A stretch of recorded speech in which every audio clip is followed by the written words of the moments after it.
வணக்க மக்களே, அன்பு மக்கள் அத்தனை பேருக்கும் அன்பு வணக்கம். ஊழலை உதை, உண்மையை விதை.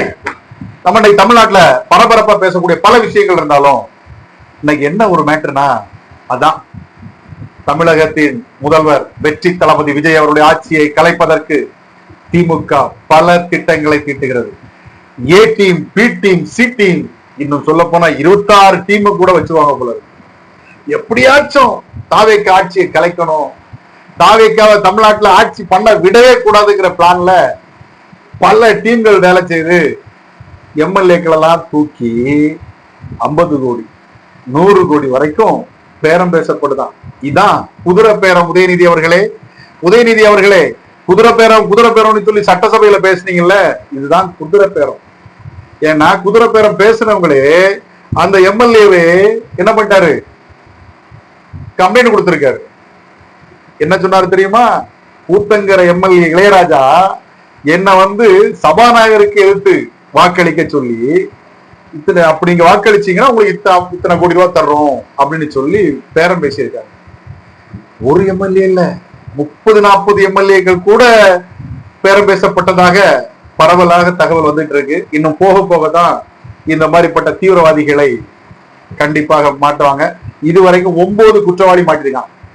குதிரை பேரம் பேசினதுல 9 குற்றவாளி. இதாங்க குதிரை பேரம். உதயநிதி அவர்களே, உண்மையை சொல்ல வேண்டும் என்றால் திராவிட மாடலை தமிழக மக்கள் எப்பொழுதோ வீட்டுக்கு அனுப்பிவிட்டார்கள். ஆனால் நீங்கள் மட்டும் நாங்கள் தான் என்று கத்திக் கொண்டிருக்கிறீர்கள் கல்யாண வீடு வாரியாக. இது உங்களுக்கு கொஞ்சம் பெருசா தெரியலையா, ஓவரா தெரியல எனக்கு தெரியல. ஆனா செந்தில் பாலாஜியுடைய தம்பி, செல்ல தம்பி அசோக் குமார், அவர் தான் கரூர் மாவட்டம், கோயம்புத்தூர், ஈரோடு, இங்கெல்லாம் அவங்கதான் பெரிய மன்னர் ராஜா. ஏன்னா மொள்ள மாதிரித்தனம், முடிச்சவித்தனம் அவ்வளவு பண்றது அவங்கதான். இப்படிப்பட்ட ஒரு அக்யூஸ்ட் கூடால முன்னாள் அமைச்சர் செந்தில் பாலாஜி யோக்கியர், அவருக்கு தொகுதியில சீட்டை கொடுத்து, கரூர்ல தான் இதுக்கு முன்னாடி ஜெயித்தாரு.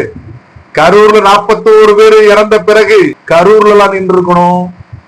ஏன் கரூர்ல நிக்காம கோயம்புத்தூர் தெற்குல போய் நின்னீங்க? செந்தில் பாலாஜி அவர்களே, கரூர்ல எல்லாம் நின்று இருக்கணும். கரூர்ல நீ ஜெயிக்க மாட்டோம், செய்த பாவம் சும்மா விடாது, அந்த ஆத்மா நம்மளை அழிச்சிருங்கிறதுக்காக பயந்து போய் கோயம்புத்தூர் தெற்குல சீட்டை வாங்கிட்டு போய் நின்னீங்க. நீ எவ்வளவு பெரிய நல்லவன். ஆனா தமிழ்நாட்டுல கோயம்புத்தூர் தெற்குல செந்தில் பாலாஜிக்கு ஓட்டு போட்ட மக்கள் தயவு செய்து நினைக்கணும், உண்மையான மனிதர்களை நீங்கள் மறந்து விட்டீர்கள். தமிழக மக்களை ஒரு சில பேர் நீங்கள் ஏமாற்றி விட்டீர்கள்.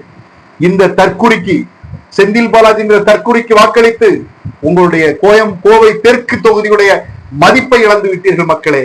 5000 ரூபாய் கொடுக்கலாம், 10,000 ரூபாய் கொடுக்கலாம், கம்மல் கொடுக்கலாம், மூக்குத்தி கொடுக்கலாம், எது வேணாலும் கொடுக்கலாம். ஆனால் ஓட்டு போடலாமா? அப்படி ஓட்டு கேட்க வந்த அந்த செந்தில் பாலாஜி கிட்ட நீங்க என்ன கேட்டிருக்கணும்? இத்தனை ஆண்டு எங்கய்யா இருந்தா ராசா, கரூர்ல தானையா இருந்தா, இப்ப ஐயா இங்க வந்து நிக்கான்னு நீங்க கேட்டிருந்தீங்கன்னா கோவை தொகுதி மக்கள் சலிட்டு அடிச்சிருப்பாரு. நீங்க கேட்டீங்களா? மூக்குத்தி கொடுத்ததாகவும், மோதிரம் கொடுத்ததாகவும், கொலுசு கொடுத்ததாகவும் பல வதந்திகள், பல உண்மைகள் வந்து கொண்டிருந்தது. ஆனா எப்பவுமே சொல்றேங்க, மனச்சாட்சி உங்களுக்கு இருக்கு. சத்யராஜ்ங்கிற ஒரு ஜோக்கர் ஸ்டாலின் குளத்தூர்ல ஜெயித்ததுக்கு அழுதுட்டோம். இப்படி செய்யலாமா அனுபவிங்க. அவரை தோக்க வச்சதுனால இன்னைக்கு மக்கள் நல்லா இருக்காங்க, நிம்மதியா இருக்காங்க. சரிங்களா?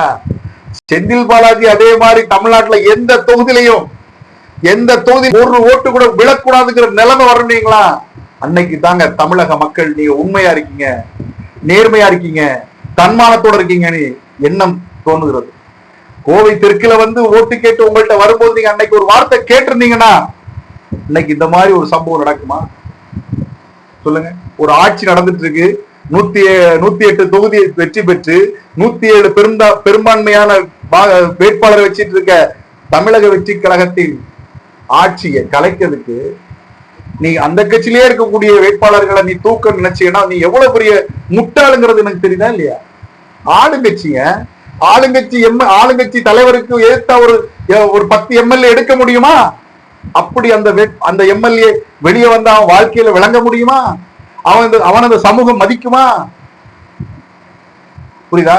இது கூட தெரியாம செந்தில் பாலாஜிக்கு தம்பியும் நீங்க தமிழ்நாட்டுல நீங்க தான் பெரிய ராஜா மாதிரியும் ராஜா வீட்டு கண்ணுக்குட்டி மாதிரியும் நீங்க செயல்பட்டீங்கன்னா இதுக்கெல்லாம் காலம் பதில் சொல்லும் மிக விரைவில்.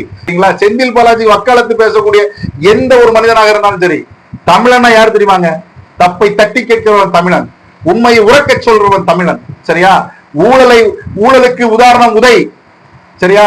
ஊழலுக்கு உதாரணம் உதய், உண்மைக்கு உதாரணம் விஜய். இதை முதல்ல தெரிஞ்சிடுங்க. சரிங்களா?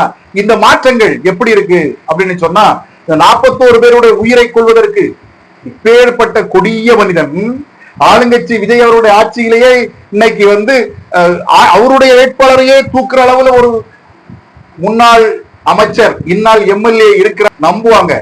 அதனாலதான் உங்களை வீட்டுல இருக்காங்க. வரும் காலங்கள்ல திமுக வரவே வராது. 31ல உங்களுக்கு அட்ரஸே கிடையாதுன்னு 29 பாராளுமன்ற தேர்தல்ல காண முடியாதுங்க. எழுதி வச்சிருங்க. 29 இங்க வந்துட்டா நீங்க என்ன சொல்லுவாங்க கேட்கிறேன்.